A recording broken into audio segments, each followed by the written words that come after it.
ด้วยความบดีด้วยทุจริตก็ตามอย่างนี้ฮ้องว่าได้บ่คุ้มเสียเพราะกับทำลายสมบัติที่มีค่าที่สุดนั้นคือการได้เกิดมาเป็นมนุษย์โดยการทำผิดศีลธรรมเพราะกายมนุษย์นี้เป็นทุนสำคัญที่สุดต่อการสร้างบุญบารมีจะไปเกิดพบไหนชาติไหนบ่ว่าสุขติหรือทุกขติก็บ่มีโอกาสในการที่จะสร้างบุญเหมือนเดียวกับการได้เกิดมาเป็นมนุษย์กายมนุษย์เกิดขึ้นโดยอำนาจแห่งศีลอำนาจแห่งธรรมหากเฮาบ่รักษาศีลบ่รักษาธรรมเท่ากับเฮาบ่ได้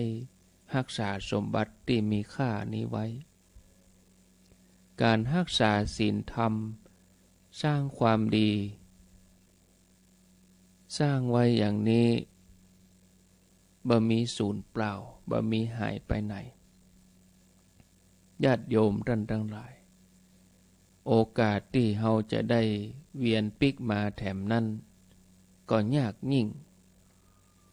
เมื่อเฮารู้เมื่อเฮาทราบว่าอัตภาพของมนุษย์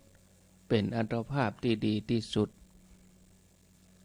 ดังองค์พระสัมมาสัมพุทธเจ้าพุทธองค์ทรงตรัสไว้ว่ากิจโฉมนุสสปฏิลาโภการได้อัตภาพ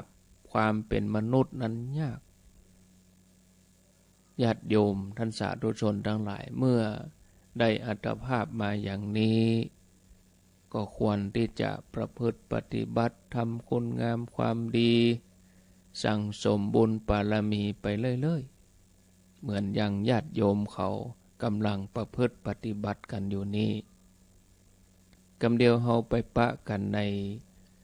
ช่วงที่สองคือเวลาตีห้าเกิงก็